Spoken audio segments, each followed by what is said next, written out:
Soaps and detergents. आइए start करते हैं। ये carbon and its compound chapter का माइंड मैप है, जिसके अंदर हम ये कवर कर रहे हैं सोप्स एंड डिटर्जेंट्स। तो इस पे चलते हैं। एक बार देख लेते हैं इस वीडियो में हम क्या क्या कवर करने वाले हैं। हम देखेंगे सैपोनिफिकेशन रिएक्शन क्या होता है, यानी कि साबुन कैसे बनता है। हम देखेंगे कि इसकी डेफिनेशन क्या है, सोप की होता क्या है, हार्ड वाटर क्या होता है, डिटर्जेंट्स क्या होते हैं और डिटर्जेंट सोप्स में क्या डिफरेंस है। सोप जो है अपना जो सफाई का काम है, क्लेंजिंग एक्शन कैसे होता है सोप के द्वारा, ये हम डिटेल में समझेंगे। तो आइए चलिए स्टार्ट करते हैं सैपोनिफिकेशन रिएक्शन के साथ।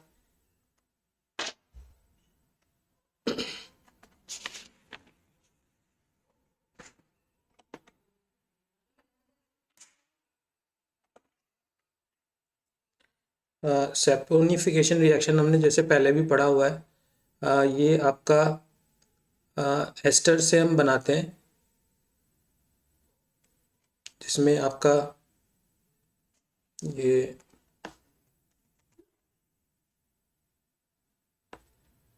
जो है, मैं कलर चेंज कर लेते हैं, राइट।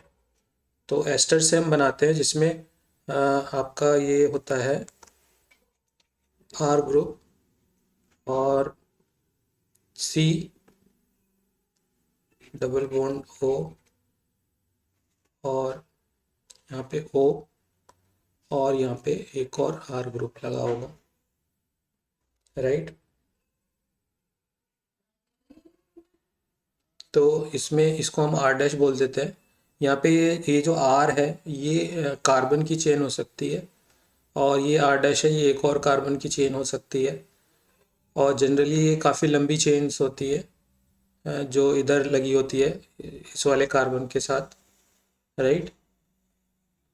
तो इसकी रिएक्शन जब होती है बेस के साथ, NaOH के साथ, राइट, तो आपका बनता है ये जो सोडियम प्लस चार्ज होता है, OH पे नेगेटिव होता है, और ये यहाँ से ब्रेक हो जाता है, राइट। यहाँ से ब्रेक होता है ये, और ये वाला पार्ट ऑक्सीजन क्योंकि इलेक्ट्रोनेगेटिव होता है, तो ये इस तरह से बन जाता है। सोडियम इसके साथ जाके अटैच हो जाता है, ये आपका नेगेटिव रहता है, और ये आपका पॉजिटिव चार्ज होता है। तो ये आपका सोडियम जो है नेगेटिव वाले के साथ जाके लगेगा, तो कुछ इस तरह से बन जाएगा ये।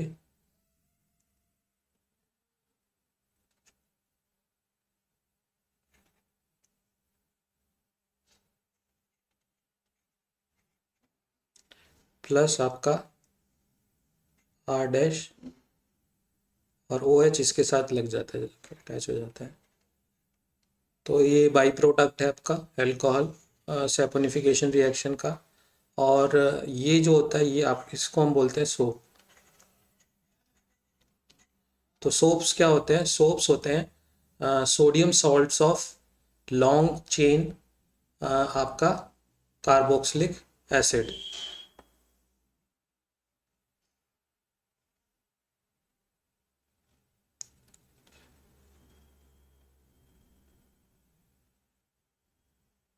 राइट। ये आपका एस्टर होता है,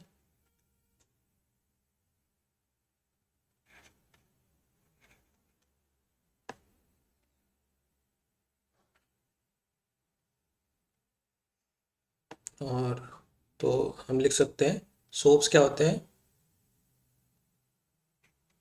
सोडियम या पोटेशियम भी ले सकते हैं हम यहाँ पे। तो उस केस में हम जो है यहाँ पे KOH लेंगे। KOH लेंगे तो यहाँ पे पोटेशियम बन जाए, पोटेशियम सॉल्ट बनेगा इसका उस केस में। तो सोडियम और potassium salt of long chain carboxylic acids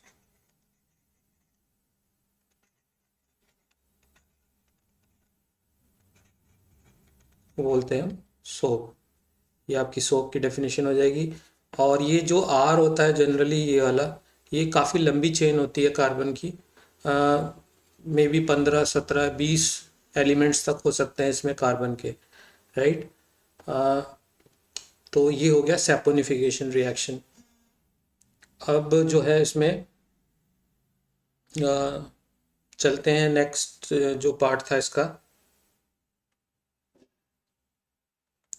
जो कि था, ये डेफिनेशन हमने देख ली है। सोप्स आर सोडियम और potassium salts of long chain carboxylic acids. ये याद रखिए डेफिनेशन आप। नेक्स्ट जो था इसमें हार्ड वाटर का देखेंगे। डिटर्जेंट्स का ये देख लेते हैं हम, डिटर्जेंट्स क्या होते हैं आपके। तो ये होते हैं आपके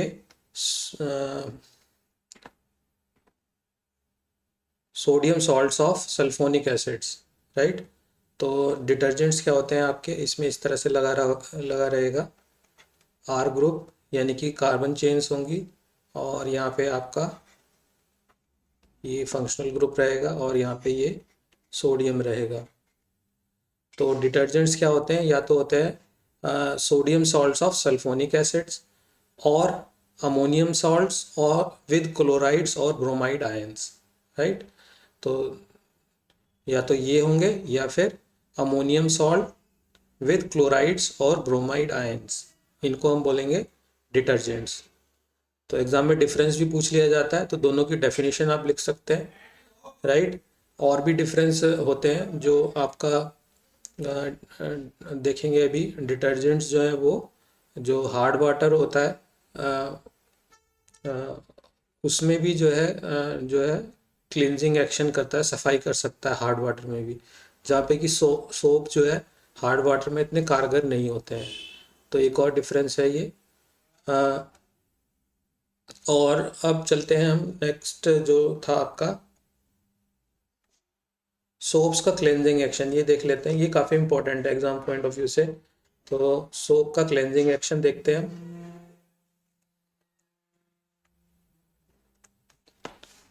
राइट। तो यहाँ पे लिख देते हैं cleansing action of soap, right. तो जैसा कि हमने देखा था, जो इसमें जो चेन होती है आर वाली, इसको इस तरह से डिनोट कर सकते हैं, और इसके साथ जो होता है आपका ये इसमें लगा होता है ओ, और ये Na, राइट। ये होता है आपका सोप। तो इसमें जैसे कि हम देख रहे हैं, ये वाला जो पार्ट है आपका, ये आपका जो सोडियम आयंस होता है, ये वाटर सॉल्युबल होता है, तो ये तो वाटर के साथ चले जाते हैं, ये वाटर सॉल्युबल है,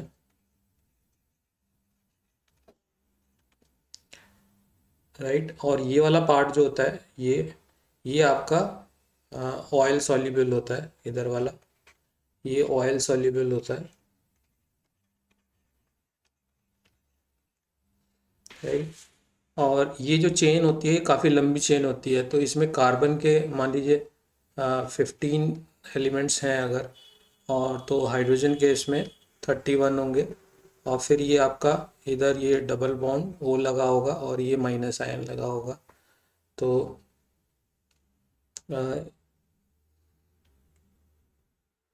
राइट। तो इस तरह से ये आपका लॉन्ग चेन रहती है आयन की। तो ये जितनी लंबी चेन होगी, उतना ज़्यादा एक्शन अच्छा होता है सोप का। तो C15H31। और ये जो चेन होती है, इसमें अब इस ये वाला जो एंड होता है, ये बच जाता है,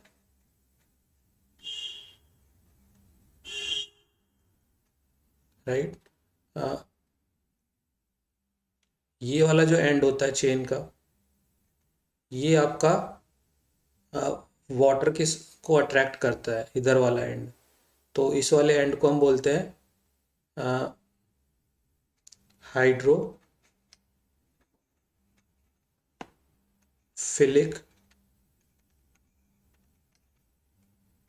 एंड, राइट। और ये वाला जो एंड होता है, जो कि हाइड्रोकार्बन वाला एंड है, तो ये होता है आपका हाइड्रोफोबिक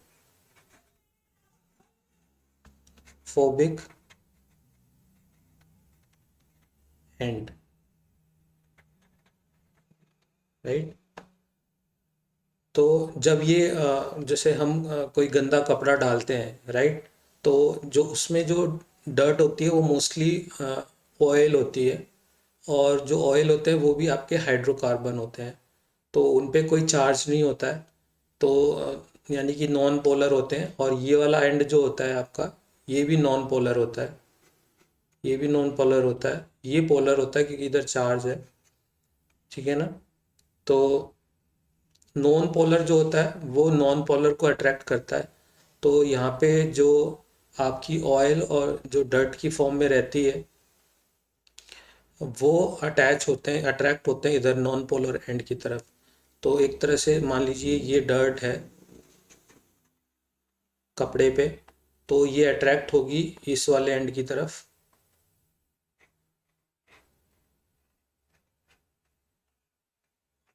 और ये वाला एंड जो है ये आपका वाटर की तरफ अट्रैक्ट होगा, राइट। ये वाला एंड आपका हाइड्रोफिलिक एंड है, यानी कि वाटर को अट्रैक्ट करता है। हाइड्रोफोबिक का मतलब फोबिक होता है डर, है ना। तो हाइड्रोफोबिया जैसे एक बीमारी होती है, उसी के नाम पे हाइड्रोफोबिक है, यानी कि वाटर से डर लगता है। तो इधर वाला जो एंड होता है वो वाटर को अट्रैक्ट नहीं करता है, वो जो ऑयल होता है जो कि हाइड्रोकार्बन ही होते हैं एक तरह के, तो उनको अट्रैक्ट करता है। तो डर्ट जो है, कपड़े की डर्ट एक तरफ कपड़े पे ये कपड़ा है आपका, मान लीजिए, है ना, कपड़े के ऊपर ये है, चिपकी हुई है उससे, और इधर ये इधर इस वाले एंड के साथ चिपक जाती है। अब ये वाले जो एंड है ये आपका वाटर के साथ, वाटर मॉलिक्यूल्स के साथ जब पानी में उसको डालते हैं तो ये इसकी तरफ अट्रैक्ट होता है, तो ये इसको खींचता है डर्ट को कपड़े से, राइट। तो ये जो अट्रैक्शन होती है इधर वाटर और इस आयन के साथ, तो ये जो है इसको कपड़े से बाहर की तरफ खींचता है, ठीक है। तो अब तो डर्ट जो है आपका इस तरह से इधर अटैच होती है, और ये आयंस खाली एक नहीं होता है, बहुत सारे होते हैं। तो इसी डर्ट पे हो सकता है एक और जुड़ा हो, इसी डर्ट पे हो सकता है एक और जुड़ा हो, ओ आयन, इस तरह से इधर से भी ये बिल्कुल इसको ट्रैप कर लेते हैं डर्ट को, ये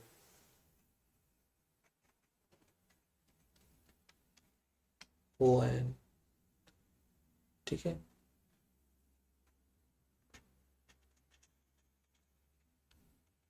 ओ आयन,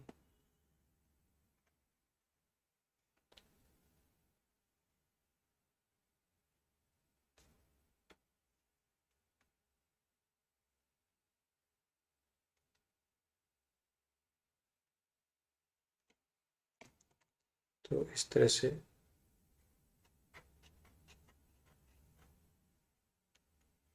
ओ आयन,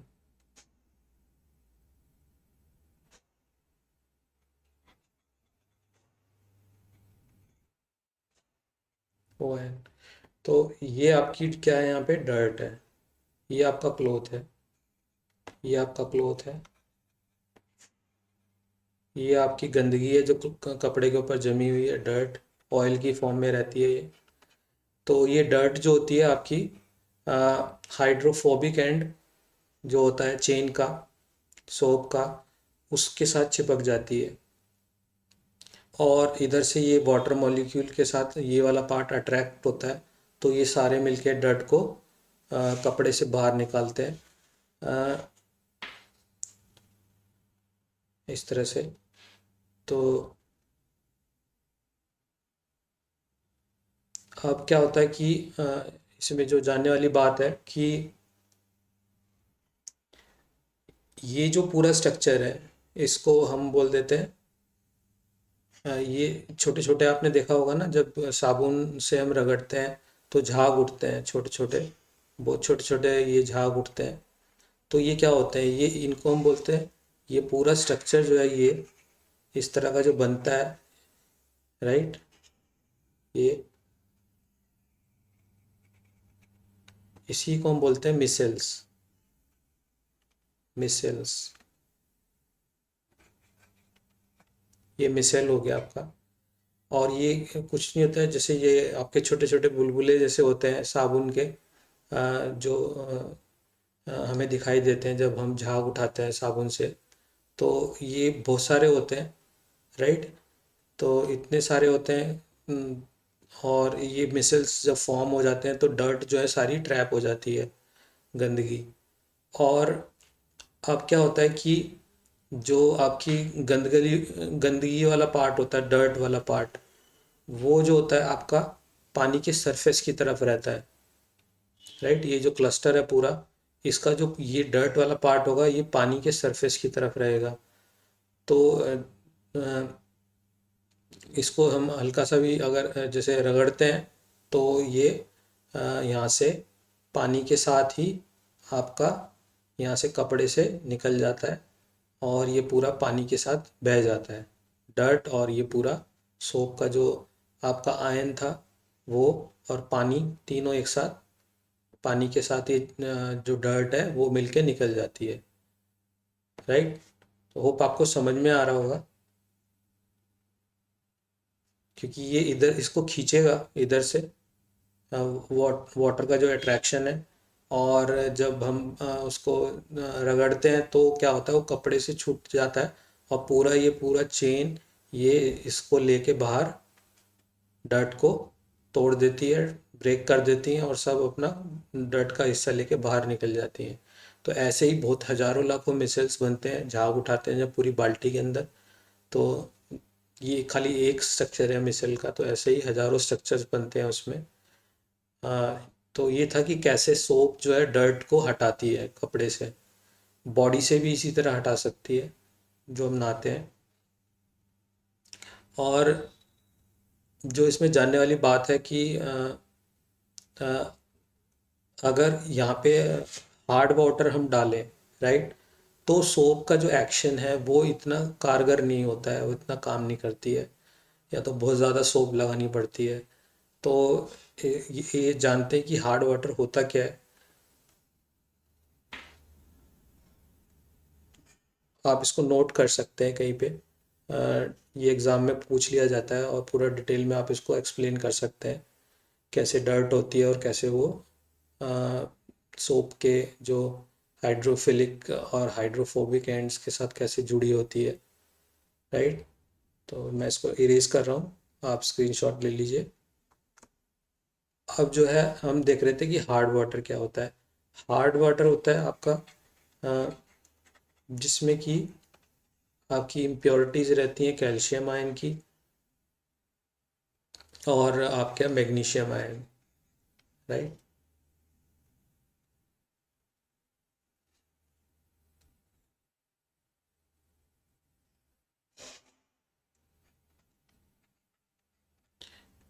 तो हार्ड वाटर के कारण क्या होता है, हार्ड वाटर जब हम डालते हैं तो सोप इतनी कारगर क्यों नहीं होती है, ये पूछ लिया जाता है। हार्ड वाटर में क्या होता है, जैसे ये सोप में हमने देखा था RC, ये वो होता है O। तो यहाँ पे क्या होता है, Na तो आपका चला जाता है, तो यहाँ पे ये जो आपका आयन बनता है सोप का, ये आपका इन आयंस के साथ रिएक्ट कर जाता है।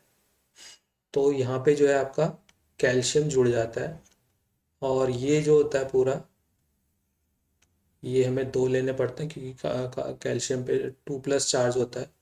तो एक तो ये बनेगा, और ऐसी मैग्नीशियम के केस में आपका क्या बनता है, RC double O twice magnesium, ये बनेगा। तो जब ये बन जाता है तो ये जो है आपका डर्ट को पकड़ नहीं पाता है फिर ये,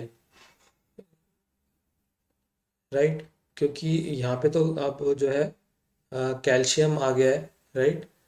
तो ये आपका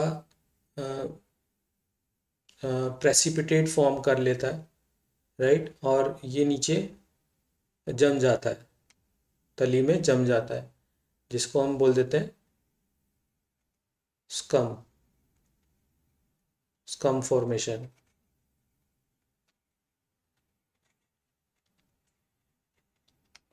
तो ये पूरी तरह वाटर में सॉल्युबल नहीं होता है, राइट। तो जो अब जो चेन था उसमें जो जैसे हम देख रहे थे कि डर्ट तो इधर चिपक जाती है, और ये वाला पार्ट जो होता है जो नेगेटिव वाला होता है, ये भी वाटर को अट्रैक्ट कर रहा होता है। लेकिन अभी यहाँ पे क्या हो गया है, यहाँ पे कैल्शियम जुड़ गया है, कैल्शियम जुड़ गया है जो कि वाटर में सॉल्युबल नहीं होते हैं, कैल्शियम आयन और मैग्नीशियम आयन। तो अब जो है आपका वाटर जो हाइड्रोफिलिक एंड है, वाटर इसको अट्रैक्ट नहीं कर पाएगा, राइट। और ये पूरा एज ए प्रेसिपिटेट बैठ जाएगा, पूरा का पूरा साबुन जो है, साबुन का जो पार्ट था ये वाला, ये पूरा पूरा एज ए प्रेसिपिटेट बन जाएगा इसका, और ये बैठता जाएगा तली में। तो ऐसा हमने देखा होगा हार्ड वाटर में जब हम साबुन इस्तेमाल करते हैं तो उसके जो झाग पूरे नहीं बन पाते हैं, और पूरा साबुन जो है बर्बाद हो जाता है, वो नीचे नीचे तली में बैठता जाता है, और डर्ट भी क्लीन नहीं हो पाती है, राइट। तो ये रीज़न है कि हार्ड वाटर में जो है सोप काम नहीं करता है, ये एग्ज़ाम में पूछ लिया जाता है, क्योंकि स्कम फॉर्मेशन होता है due to the reaction with calcium and magnesium ions present in the hard water, the the hydro जो आपका हाइड्रोफिलिक एंड है that attracts the calcium and magnesium ions which are insoluble in water, and they get precipitated at the bottom of the container, or we call them as scum, right। तो ये scum formation होता है इसमें, जिसकी वजह से साबुन इस पे काम नहीं कर पाता है। तो अब इसका इलाज ढूंढा गया कि कैसे जो है हम क्लीन करें हार्ड वाटर में भी, खास तौर से जो कपड़े धोने का काम होता है, राइट, वहाँ पे काफ़ी जो है पानी चाहिए होता है, तो सॉफ्ट वाटर तो इतना काफ़ी कॉस्टली पड़ता है, राइट। तो इसीलिए जो है हार्ड वाटर का यूज़ करके भी हम कपड़े धो सकते हैं, पर उसमें हमें डिटर्जेंट का इस्तेमाल करना पड़ता है। तो डिटर्जेंट्स हमने देखा था क्या होते हैं, डिटर्जेंट्स के केस में आपका था, डिटर्जेंट के केस में क्या होता है कि वो हार्ड वाटर में भी काम करते हैं। तो डिटर्जेंट्स जो है, detergents works in hard water.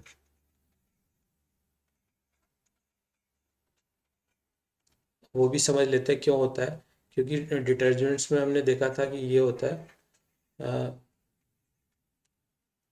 Sulphonic acid, sodium salt of sulphonic acid, right. ये होता है आपका डिटर्जेंट। तो इसमें अगर कैल्शियम और मैग्नीशियम आयन आते भी हैं तो उनके साथ ये जो पार्ट होता है आपका, राइट, ये वाला जो पार्ट होता है वो, ये तो वाटर सॉल्युबल होता है, ये तो अलग हो जाता है। लेकिन ये जो है आपका ना तो आपका ये कैल्शियम आयन के साथ रिएक्ट करता है, ना ही ये आपका मैग्नीशियम आयंस के साथ रिएक्ट करता है। तो ये वाला पार्ट जो है पूरा वाटर इसको अट्रैक्ट करता है, और डर्ट जो है वो इधर से आके चिपक जाती है इस वाले एंड पे, जो कि ऑयल सॉल्युबल होता है। तो ये हाइड्रोफोबिक एंड है, ये हाइड्रोफिलिक एंड है। तो यहाँ पे पानी इसको अट्रैक्ट करेगा इधर से, और इधर से ये डर्ट को ये अट्रैक्ट करेगा। तो रिंजिंग जब करते हैं, कपड़े को खंगालते हैं, तो वो जो है डर्ट निकल, ये टूट जाती है, ब्रेक हो जाती है। इसमें भी मिशेल फॉर्मेशन होता है इसी तरह से, और डर्ट जो है ब्रेक होके निकल जाती है कपड़े से और वो पानी के साथ बह जाता है। तो इसीलिए जो है जो आपका डिटर्जेंट्स हैं वो हार्ड वाटर में भी अच्छे से काम करते हैं। तो एक बार हम ओवरव्यू देख लेते हैं हमने इस वीडियो में क्या क्या कवर किया है। और तो इसमें कुछ जानने वाली ऐसी कोई बात नहीं है। हाँ, एक चीज़ और है इसमें कि ये जो आपके झाग बनते हैं, मिशल्स बनते हैं, राइट, ये जो है लाइट स्कैटर कर सकते हैं, राइट, रिफ्लेक्ट करते हैं लाइट में। तो ये कभी देखा होगा झाग से ये जो बुलबुले होते हैं उनके, तो वो लाइट को रिफ्लेक्ट कर सकते हैं। इतना इम्पोर्टेंट नहीं है पर फिर भी ध्यान रख सकते हैं आप। तो एक बार देख लेते हैं हमने क्या क्या इसमें कवर किया है इस चैप्टर में, और रिव्यू इसका समराइज कर लेते हैं। सैपोनिफिकेशन रिएक्शन देखा था, कैसे साबुन बनता है हमारा एस्टर से NaOH के साथ रिएक्शन करा के, राइट। उसके बाद हमने देखा था सोप्स होते क्या है, सोप्स क्या होते हैं, सोडियम और potassium salts of long chain carboxylic acids, right, इनको बोलते हैं हम सोप्स। फिर हमने देखा था हार्ड वाटर क्या होता है, जिसमें कैल्शियम और मैग्नीशियम की इम्प्योरिटीज़ रहती हैं, हार्ड वाटर होता है। हमने देखा डिटर्जेंट्स क्या होते हैं, वो होते हैं आपके sodium salts of sulphonic acids और अमोनियम सॉल्ट्स विद क्लोराइड्स और ब्रोमाइड आयंस, ये होते हैं आपके डिटर्जेंट्स। सोप और डिटर्जेंट में हमने डिफरेंस देखा था, एक हार्ड वाटर में काम करता है, एक आपका सॉफ्ट वाटर में काम करता है। बल्कि डिटर्जेंट हार्ड और सॉफ्ट दोनों में काम करता है, और सोप्स जो होते हैं वो सॉफ्ट वाटर में काम करता है। और जो है आपका डिटर्जेंट्स जो है वो होते हैं आपके, जैसे हमने बताया था, sodium salt of sulphonic acid, और सोप्स जो होते हैं वो sodium salts of long chain carboxylic acid. तो दो डिफरेंस और एग्जांपल आप दे सकते हैं, तो आपका डिफरेंस में अगर आता है तो आप आसानी से लिख पाएंगे। और फिर हमने देखा था क्लेंजिंग एक्शन, बहुत इंपॉर्टेंट है, एग्जाम में पूछ लिया जाता है। क्लेंजिंग एक्शन ऑफ सोप देखा था, कैसे जो आपका सोप के से सोडियम आयन अलग होता है, फिर वो जो आपका जो दूसरा वाला नेगेटिव आयन होता है, ठीक है, वो उसमें दो एंड बन जाते हैं, एक वाटर अट्रैक्टिंग होता है और एक होता है डर्ट अट्रैक्टिंग या ऑयल अट्रैक्टिंग, जो कि ऑयल सॉल्युबल होता है। तो और जो आपका हाइड्रोफिलिक एंड होता है वो वाटर अट्रैक्टिंग होता है। तो डर्ट को इसी तरह से चारों तरफ से घेर लेते हैं वो। और जब रिंजिंग एक्शन होता है, जब उसको रगड़ते हैं, पानी से खंगालते हैं, तो वो डर्ट ब्रेक हो जाती है, कपड़े से अलग होती है या बॉडी से अलग हो जाती है, और वो पानी के साथ बह जाती है। तो ये था आपका क्लेंजिंग एक्शन। और इसमें हाँ एक चीज़ और थी कि कोलाइड जो है आपका जो जब वो मिशेल्स बनते हैं, वो मिशेल्स बन के बैठ नहीं जाते हैं पानी के अंदर नीचे, वो कोलाइड फॉर्म में रहते हैं, क्योंकि वो एक दूसरे को, जो क्लस्टर होता है मिशेल्स का, वो एक दूसरे को रिपेल करता है, तो वो पानी में तैरते रहते हैं, तो आसानी से वो पानी के साथ बाहर निकल जाती है डर्ट, तो वो नीचे तली में नहीं बैठती है। तो ये था आपका, हमने पढ़ा सोप्स एंड डिटर्जेंट्स। होप आपको समझ में आया होगा। अगर आपको मेरी वीडियोस पसंद आ रही हैं तो CBSE लर्निंग वर्ल्ड चैनल को सब्सक्राइब कीजिए, और समय पे अपडेट पाने के लिए बेल आइकन को प्रेस करना ना भूलिए। Thanks for watching, bye bye, take care.